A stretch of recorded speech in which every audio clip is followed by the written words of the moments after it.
10 रसायन विज्ञान अध्याय 2 अम्ल के प्रकार। प्रबल अम्ल वह अम्ल जो अधिक H पॉजिटिव आयन देते हैं प्रबल अम्ल कहलाते हैं।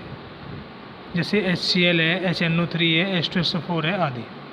इसको हम ऐसे बोल सकते हैं जो अम्ल किसी विलयन में पूर्णतः आयनित हो जाता है उसको प्रबल अम्ल कहते हैं। HCl, HNO3, H2SO4 का जो एक्वस सॉल्यूशन है वो पूर्णतः आयनित हो जाता है। ठीक है। दुर्बल अम्ल वह अम्ल जो कम मात्रा में H पॉजिटिव आयन देते हैं दुर्बल अम्ल कहलाते हैं। For example CH3COOH, H2SO3, H2CO3। ठीक है, ये क्या है? दुर्बल अम्ल है। इनके नाम मैंने आपको पहले लिखवा दिए हैं। ठीक। सांद्रता के आधार पर भी अम्ल दो प्रकार के होते हैं। एक होता है सांद्र अम्ल, वह अम्ल जिसमें जल की तुलना में अम्ल की मात्रा अधिक होती है। यानी जो विलयन होगा सांद्र उसमें से, ठीक, सांद्र विलयन जो होगा अम्ल का उसमें जल की तुलना में अम्ल की जो मात्रा है अधिक होगी।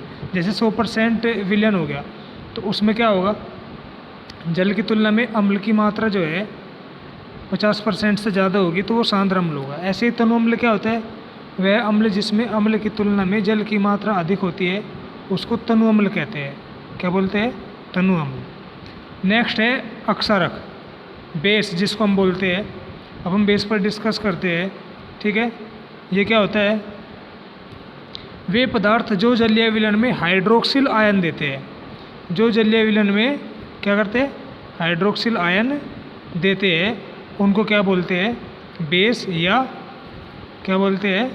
अक्षारक बोलते हैं। जैसे NaOH, KOH, CaOH2 calcium hydroxide, ये क्या है?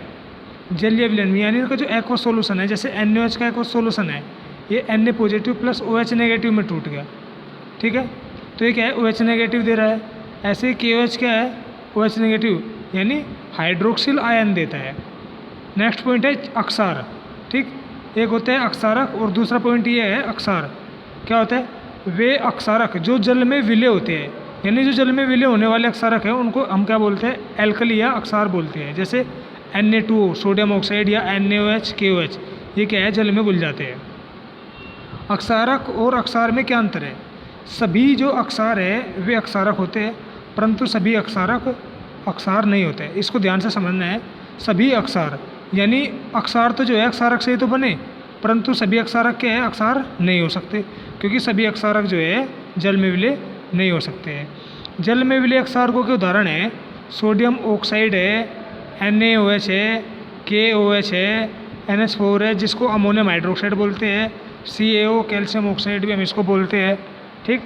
जल में अविलय अक्षारकों के उदाहरण है आयरन ऑक्साइड FeO या Fe3O4 भी हम इसको बोल सकते हैं, zinc oxide ZnO, aluminium oxide Al2O3 आदि। ठीक है, ये क्या है? जल में अविलय अक्षारकों के उदाहरण है। नेक्स्ट पॉइंट है अक्षारकों के भौतिक गुण।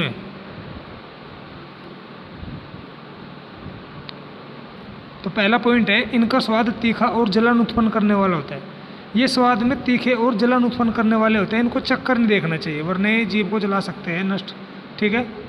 नेक्स्ट पॉइंट है नंबर 2, ये जल में विलय होते हैं। अक्षार जो है जल में घुलनशील होते हैं अक्षार। नंबर 3, ये लाल लिटमस को नीला कर देते हैं। ध्यान रखना है, अक्षार जो है वे लाल लिटमस को नीला कर देते हैं। ठीक है, इसके लिए एक BARBO बारबो। ठीक, BA का मतलब हो गया बेस, R का मतलब रेड और B का मतलब ब्लू।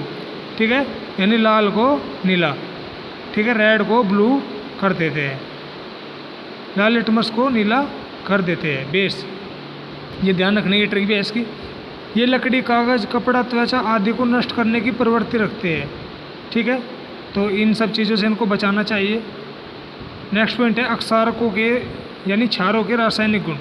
अम्लों से अभिक्रिया।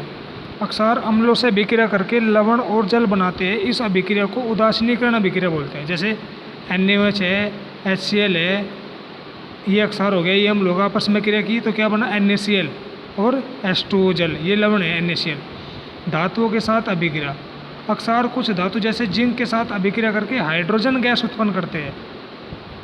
धातु के साथ में अभिक्रिया करके क्या उत्पन्न करते हैं, हाइड्रोजन गैस। जैसे NaOH जिंक के साथ में रिएक्ट किया तो Na2ZnO2, ये क्या है, सोडियम जिंकेट है, Na2ZnO2 H2 gas. Number point 3 है अधात्विक ऑक्साइडों के साथ अभिक्रिया।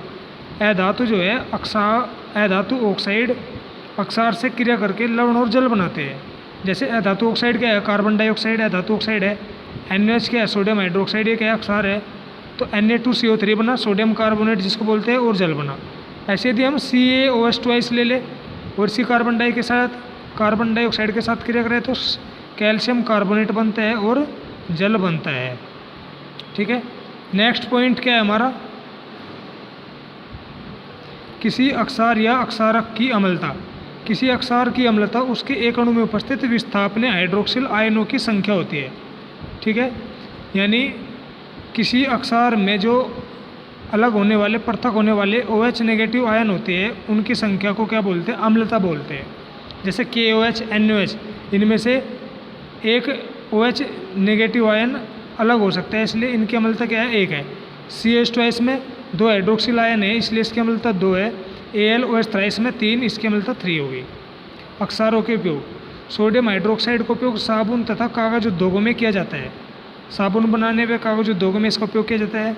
नंबर 2, सोडियम हाइड्रोक्साइड तथा पोटेशियम हाइड्रोक्साइड के विलयन प्रयोगशाला में अभिकर्मक के रूप में काम आते हैं। ठीक है, रिजेंट के रूप में इनका उपयोग किया जाता है। नंबर 3, कैल्शियम हाइड्रोक्साइड का उपयोग पुताई में, चमड़ा उद्योग में, जल की कठोरता को दूर करने में किया जाता है। नेक्स्ट पॉइंट है अक्षारों के प्रकार। नंबर 1 है प्रबल अक्षार। क्या होते हैं, वे अक्षार जो अधिक OH नेगेटिव आयन देते हैं प्रबल अक्षार कहलाते हैं। जैसे KOH है, NaOH है, BaOH है। ठीक, ये अधिक OH नेगेटिव आयन देते हैं। ठीक, दुर्बल अक्षार, वे अक्षार जो कम OH नेगेटिव आयन देते हैं, कम मात्रा में OH नेगेटिव आयन देते हैं, दुर्बल अक्षार कहलाते हैं। ठीक है, तो आज हमारा यहाँ पे अक्षार भी कंप्लीट हो गया और अम्ल के प्रकार।